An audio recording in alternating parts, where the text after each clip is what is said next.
So I'm a little sorry to say this, but PRS, I'm a little bit disappointed.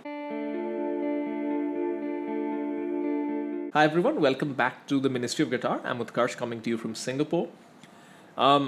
This is going to be an interesting video. It is no secret that on this channel and in my collection and in my musical journey, I'm rather fond of one particular company, Paul Reed Smith Guitars. So I was waiting with bated breath for something I knew that was coming, which is the 40th anniversary of PRS. In fact, me and PRS, the company, are very similar in age. PRS, the company, started in 85, I'm 1986. So as my own 40th birthday is on the horizon, so is PRS's 40th birthday. So I was looking forward to this particular thing because they do two things every 5 years. They bring out a Dragon and they bring out some special models, and usually they do a special version of the Custom 24. So that's what I was waiting for. And yesterday they released, even though I'm only 38 right now, they released the 40th because the 40th is next year. I was really looking forward to it. And I'm just a little bit underwhelmed. So let's get into what these models are and why I'm underwhelmed. I am quite underwhelmed. And the reason I'm underwhelmed is, it's not that I always praise PRS. I do have my criticisms. The problem with PRS, and not many people talk about that video, for example. But for me, everything that they've been doing for the past few years has been hitting it out of the park. Even the thing that they do with private stock, their private stock is more streamlined, it's less of a custom shop. From a business perspective, I understand it. So I don't really feel the need to criticize it. But this particular piece of news has left me less than excited. So let's get into it. So we've got two things, the 40th anniversary McCarty Dragon and the Custom 24. Now, I remember when the 35th anniversary Dragon came out. I got a very early, not very early, but a slightly early preview the day before it was releasing from one of my dealer friends. I won't reveal who. And they sent me a photo. And I could not believe how excited I was about the 35th anniversary Dragon. It had that grey frostbite glow finish. It just looked amazing. And when I saw this guitar, initially I struggled to tell that it was a Dragon, and we have it open right here. The finish is nice. It's a vintage kind of a dark, kind of a dirty kind of a finish. And I'll explain what dirty means in a second. If you are a PRS fan, you know what dirty means. But the guitar in general just looked underwhelming. I think the inlay is all right. Maybe my expectations were too high. I was expecting PRS to break some new ground. I mean, of course, they are using pale moon ebony. This is kind of a unique way in which they're, how PRS do it on their other models, the Birds of Feather or the Graveyard 2 that I have, where they mix fretboard woods. They've kind of done that because they've put a bit of pale wood, a little bit of zircote. But there is nothing particularly special about this guitar. The inlays are nice, but so have they been with previous inlays, right? Dragons, it's not like this the first time they've done this. But there's nothing in particular that excites me. I'm not running out to open my checkbook and get this. I just am not.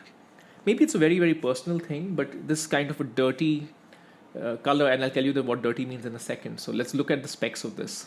Neck wood zircote, I don't know what it's called. Fretboard wood, it's gaboon ebony with pale moon ebony. So this part is the normal ebony and this part is the pale moon ebony, which is interesting. It's just a very normal looking guitar with the inlay. If you look at some of the older Dragons, the double neck Dragon, they're just spectacular looking. This one is just an ordinary looking Dragon. And for me, the spectacularness of the Dragon is the point. Woods wise as well, the woods are anything that you can normally get. You can easily get mahogany is anyway standard. Of course, it'll be a very good piece of mahogany. Zircote neck, very normal. I have a zircote neck on my private stock sitting over there. And of course the big news on this one are the pickups are supposed to be new. I'll save judgment for till I hear them. But there's just nothing. There is just nothing that excites me. It's just a McCarty. It's called a McCarty Dragon. So I get the history. I am very familiar that the first 22 fret guitar that PRS made was the first Dragon, and from that they created the McCarty and then the Custom 22. I get it. But it's a very, very, what should I say? It's a very, very nerdy piece of history. I may know it since I like PRS guitars. I don't think it's necessarily exciting history. So naming it the McCarty Dragon does nothing for me either. So I'm just a little bit underwhelmed. That's it.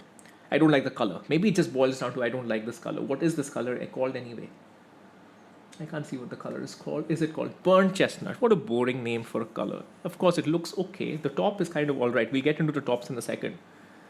This just looks like, black gold, like that SC245, or rather P245 that I have hanging over there. It's just something similar. It's just a dark brown color. In fact, in the video, Paul Smith just called it a dark brown color, which makes me feel like the color was almost an afterthought versus something that they really spent some time on.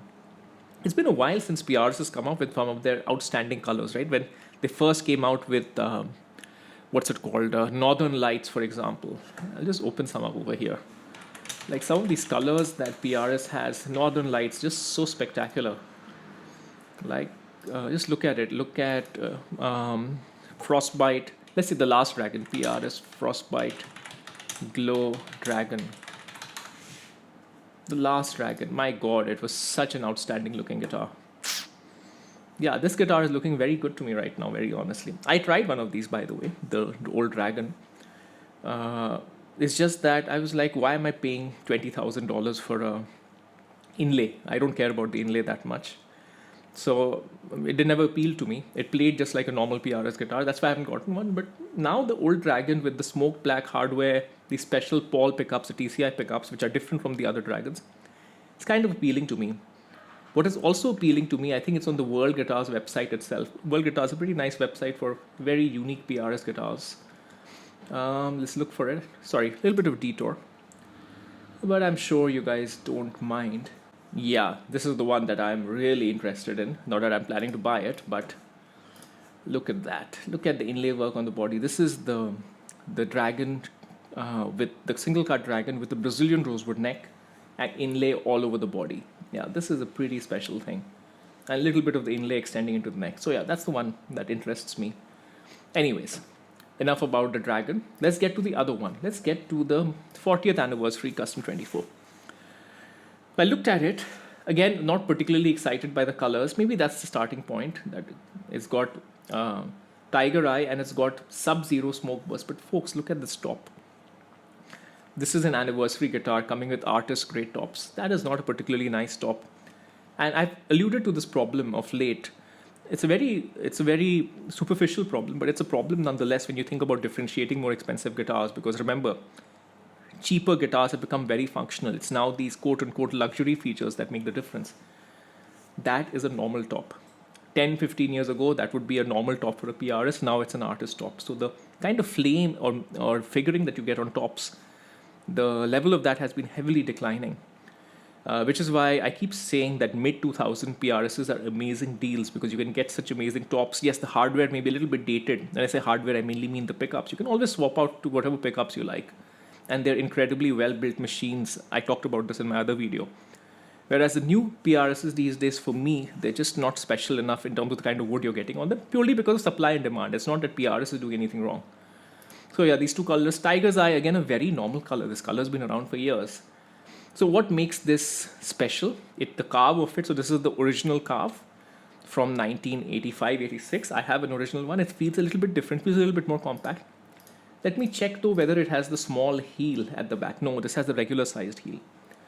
So if you really want to make it like the original, you have to put the small heel. So it's not exactly like the original. So it's the 40th anniversary, but it's not exactly aping it. And what else is special about it? It's just a custom 24 5-way switchblade. New pickups, yes, these are these TKO, or what are they called? DKO pickups. What are the new pickups called? DMO, sorry, my apologies.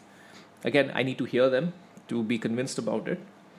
I have no doubt they'll be very good, because TCI, which a lot of people were not really sure what it does, TCI pickups does sound good to me. I have a few guitars with the TCI pickups. Let's see if DMO is something good.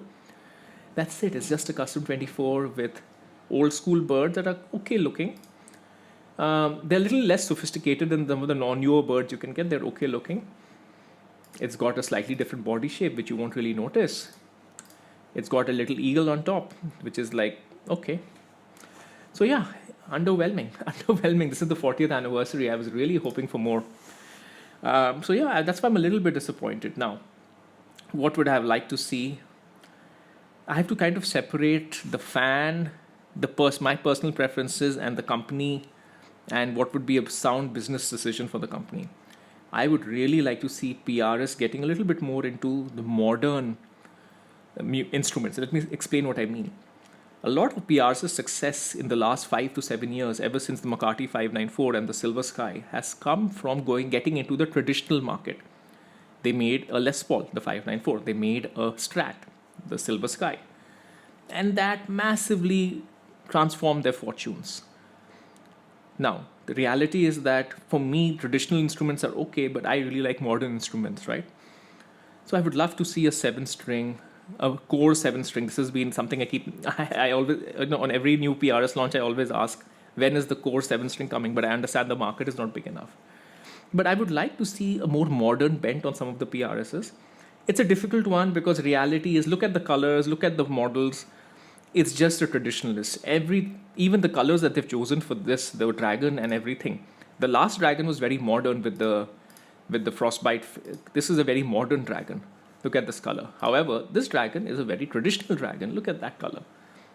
That is a traditionalist color. It's like black gold. It's like one of those dirty browns. It's like something you may want that may remind you of an old Strat with the brown on an old Strat. So PRS keeps going more and more traditional because that's where the money is, that's where the market is. I can't blame them for it, but it doesn't entirely fit with my personal preferences. And since I'm anyway sitting on more than 40 PRS guitars, there's nothing enticing me right now to buy anything. My friends actually messaged me. You may have seen my friends on the podcast. They messaged me the other day. So which one are you getting, the Dragon or the 40th anniversary? And I said neither. They don't interest me at all. Zero. That's just where I am right now. But anyways, let's see. Maybe there are more models coming in. Maybe my taste will evolve after I cross my 40th birthday. Who knows? Maybe they'll start appealing to me. Maybe I'll turn 40 and start liking brown things. I don't know. Let's see. All right, folks. I hope this was interesting for you. And I'll see you next time.